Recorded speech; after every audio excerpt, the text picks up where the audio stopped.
1947 سے 1986 تک پاکستان میں بلاسفیمی کے صرف 11 کیس رپورٹ ہوئے، اور کیا آپ جانتے ہیں کہ 1986 سے ابھی تک کتنے کیس رپورٹ ہو چکے ہیں؟ 86 سے ابھی تک 1400 سے زائد کیسز رپورٹ ہو چکے ہیں، اور یہ اس بات کی انڈیکیشن ہے کہ پاکستان میں انتہا پسندی اور نفرت میں بہت زیادہ اضافہ ہو رہا ہے۔ اب سوال یہ ہے کہ اس کو کنٹرول کیسے کر سکتے ہیں؟ جی السلام علیکم، میرا نام مکرم فہد ہے اور ٹاپک ہے پاکستان میں انتہا پسندی، نفرت اور دہشت گردی، کیونکہ ہم دیکھ رہے ہیں کہ اس میں اضافہ ہو رہا ہے اور کنٹرول کرنا جو ہے وہ ناممکن ہی دکھائی دے رہا ہے، کیونکہ یہ چیز ختم نہیں ہو رہی، نہ ہی کم ہو رہی ہے۔ پہلے اگر ہم بات کریں کہ پاکستان میں جو نان مسلمز ہیں ان کے ساتھ جو ظلم ہوتا رہا ہے، تو لاہور میں بھی ہوا، جو لاہور کی جو کالونی ہے گودرا میں ہوا، اب جڑاوالا میں ہو گیا، اور بھی کئی جگہ پہ ہوا۔ یعنی یہ ملک ایسے ہی چلا جا رہا ہے، اور اس قسم کے جو ظلم اور بربریت ہوتی ہے اس کے بعد مذمتی بیانات آتے ہیں، دکھانے کو کارروائی ہوتی ہے، لیکن پھر کچھ عرصے بعد ایسا ہی سانیہ پیش آ جاتا ہے۔ تو نہ تو یہاں پہ ہندو اور عیسائی محفوظ ہیں اور نہ ہی مسلمان، کیونکہ یہ جو نفرت ہوتی ہے نا، یہ پہلے جو ہے یہ دوسروں پہ وار کرتے ہیں، کمزوروں پہ، اور اس کے بعد ایک ٹائم ایسا آتا ہے کہ آپس میں ہی لڑکے مر جاتے ہیں۔ یہی وجہ ہے کہ جو پاکستان میں جو فرقہ وارانہ جو لڑائیاں ہیں، قتل و غارت ہے، وہ ایک عرصے سے ہو رہا ہے اور اس کو بھی کنٹرول نہیں کیا جا سکا۔ تو یہاں پہ سب ہی غیر محفوظ ہیں۔ اب بات یہ ہے کہ اس کو کنٹرول کیسے کر سکتے ہیں؟ دیکھیں، معاملے کی نا جڑ میں جانا پڑے گا۔ سب سے پہلے اگر ہم بات کریں کہ ہمیں جو ہسٹری پڑھائی جاتی ہے یا سلیبس پڑھایا جاتا ہے اسکول کالج میں، تو وہ ہی کافی حد تک کنٹروورشل ہے، کیونکہ اس میں اس قسم کے مضمون اور سبق ہوتے ہیں کہ جس سے یہ بات چھوٹے بچوں کے ذہن میں بیٹھ جاتی ہے کہ جو پاکستان ہے وہ صرف مسلمانوں کے لیے ہے، یا جو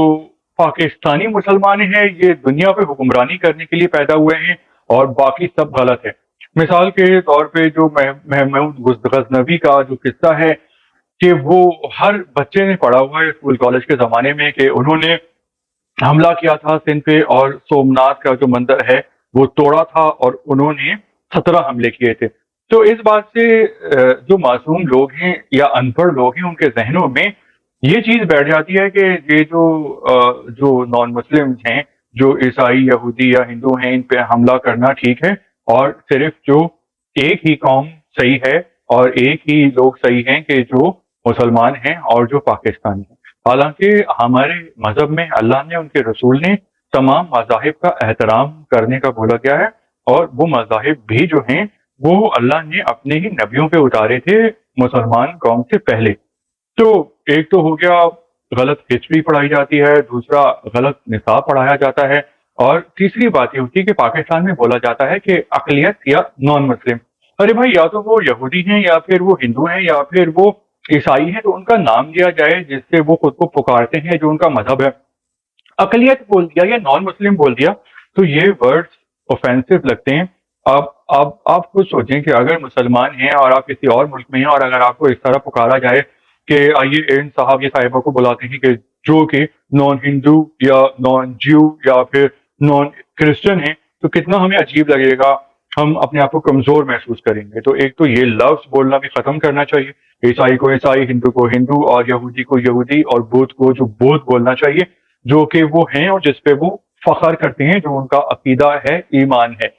اور اس کے علاوہ بات یہ ہے کہ اس قوم کو جو ہے وہ تربیت اور کردار سازی کی بہت ضرورت ہے،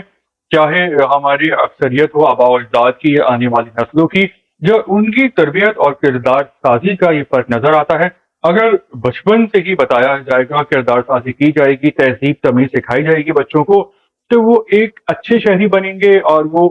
ہیومن رائٹس کا جو ہے وہ احترام کریں گے، اور ان کو اگر اپنے سے الگ عقیدہ، فرقہ یا سوچ کے لوگ نظر آئیں گے تو وہ جیو جینے دو کی پالیسی اپنائیں گے،